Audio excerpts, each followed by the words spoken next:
Hello student, welcome to Target Study Point channel. मैं Neha Pandey. Today's topic is Hund's rule. Hund's rule जो है ये electron की filling के लिए रूल है. इलेक्ट्रॉन की फिलिंग भी PDF ऑर्बिटल्स के लिए है. जैसे कि आप सब जानते हैं कि जो S ऑर्बिटल होता है उसमें एक सब शेल होती है.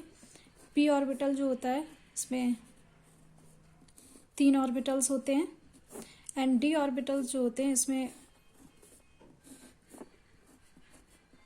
5 कक्षक होते हैं एंड F सबशेल में 7 ऑर्बिटल्स होते हैं. तो इनमें इलेक्ट्रॉन्स फिलिंग के लिए ये रूल है. इलेक्ट्रॉन्स फिलिंग के लिए ये रूल है जिसमें ये बताया गया है कि जो क्योंकि S में 2 इलेक्ट्रॉन्स फिल होते हैं तो इसमें तुरंत 1 एंड 2 भर जाते हैं. लेकिन जो P और D एंड F ऑर्बिटल्स होते हैं इनमें जो इलेक्ट्रॉन्स भरने का रूल है वो ये रूल है कि सबसे पहले इलेक्ट्रॉन्स जो है एक एक सिंगली ऑक्यूपाइड होगा. मतलब सभी कक्षकों में इलेक्ट्रॉन एक एक भरे जाएंगे. उसके बाद इनका जोड़ा बनना स्टार्ट होगा. मतलब इनका जो पेयर बनते हैं वो एक एक इलेक्ट्रॉन फिल होने के बाद ही पेयर बनते हैं. जैसे फॉर एग्जांपल हमें P ऑर्बिटल्स में इलेक्ट्रॉन्स भरने हैं, 4 इलेक्ट्रॉन्स भरने हैं. तो 4 इलेक्ट्रॉन्स हम वो इस तरीके से भरेंगे कि 1 2 3 देन उसके बाद अपोजिट स्पिन में पेयरिंग स्टार्ट हो जाएगी. इसी तरीके से D ऑर्बिटल में हमें 10 इलेक्ट्रॉन्स अगर फिल करने हैं तो 1 2 3 4 5 एंड उसके बाद पेयरिंग स्टार्ट हो जाएगी अपोजिट स्पिन में. तो इस तरीके से इनकी पेयरिंग स्टार्ट. इसी तरीके से F ऑर्बिटल में भी जब तक 7 इलेक्ट्रॉन सब में फिल नहीं हो जाएंगे तब तक इनकी पेयरिंग स्टार्ट नहीं होगी. जैसे फॉर एग्जांपल हमें इसमें 8 इलेक्ट्रॉन भरने हैं तो 1 2 3 4 5 6 7 देन उसके बाद 8 इलेक्ट्रॉन. तो हुड्स का जो रूल है, हुड का जो नियम है ये बताता है कि जो PDF सबशेल होती हैं इनमें जो ऑर्बिटल्स होते हैं उनमें इलेक्ट्रॉन्स पहले एक एक भरे जाते हैं तब उसके बाद उनमें पेयरिंग होना स्टार्ट होती है. मतलब पहले एक एक कक्षक में एक एक इलेक्ट्रॉन भरेगा तब उसके बाद उनके जोड़े बनने, उनका युग्म बनना स्टार्ट होगा.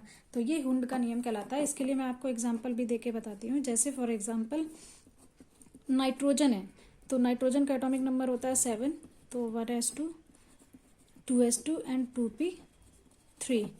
1s में 2 इलेक्ट्रॉन में तुरंत पहला भरा और दूसरे की पेयरिंग हो गई. 2s में भी तुरंत के तुरंत भर जाएंगे. और जो 2p है यहाँ पे 3 कक्षक है, मतलब 3 ऑर्बिटल है. तो इसमें ये नहीं कि आपने पहले वाले में 2 भर दिया और देन उसके बाद 1 भर दिया तो वो गलत हो जाएगा.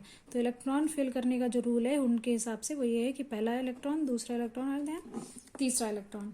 इसी तरीके से ऑक्सीजन का भी एग्जाम्पल ले लेते हैं. 1s2 2s2 2p4. तो यहाँ पे 1s पे भी सेम नाइट्रोजन की तरह तुरंत भर जाएंगे, पेयरिंग हो जाएगी इनकी. तो S के लिए ये रूल नहीं अप्लाई होता है, लेकिन जो PDF कक्षक होते हैं उनके लिए ये रूल अप्लाई होता है. तो यहाँ पे 4 इलेक्ट्रॉन भरने हैं तो पहला, दूसरा, तीसरा और उसके बाद पेयरिंग. और जो पेयरिंग स्टार्ट होगी वो अपोजिट स्पिन में इलेक्ट्रॉन जाने लगेगा. मतलब पहले पैरेलल स्पिन में इलेक्ट्रॉन्स होंगे, उसके बाद जो पेयरिंग स्टार्ट होगी वो अपोजिट स्पिन में यानी कि जो एंटी क्लॉकवाइज डायरेक्शन में इलेक्ट्रॉन फिल होंगे.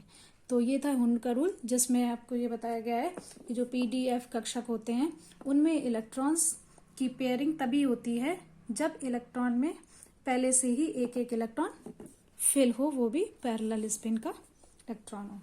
इसके बाद मैं आपको बताती हूँ Pauli exclusion law. Pauli exclusion law electron के डिस्ट्रीब्यूशन का लॉ है.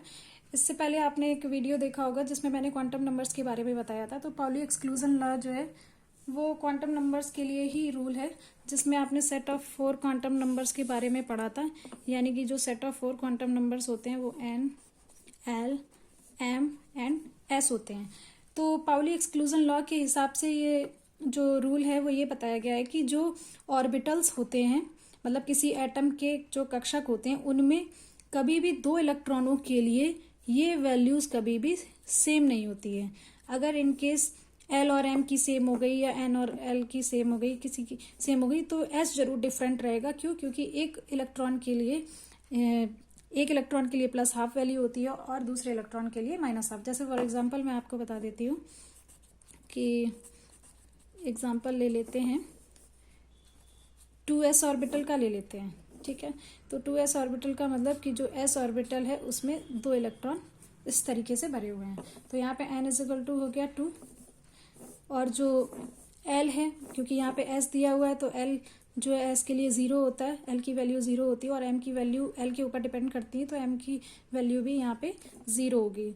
और एस की वैल्यू 2 होगी, +½ एंड -½ जो क्लॉकवाइज डायरेक्शन का इलेक्ट्रॉन है उसके लिए +½ होगी, और जो एंटी क्लॉकवाइज डायरेक्शन के लिए है उसके लिए -½ होगी। तो हमेशा ही ये फिक्स है कि जो किसी भी ऑर्बिटल में 2 इलेक्ट्रॉन होंगे उनके लिए कभी भी चारों क्वांटम नंबर के मान समान नहीं होंगे। क्यों नहीं होंगे? क्योंकि जो स्पिन क्वांटम नंबर है वो हमेशा दोनों इलेक्ट्रॉन के लिए डिफरेंट होता है। तो ये था पाउली का अपवर्जन नियम।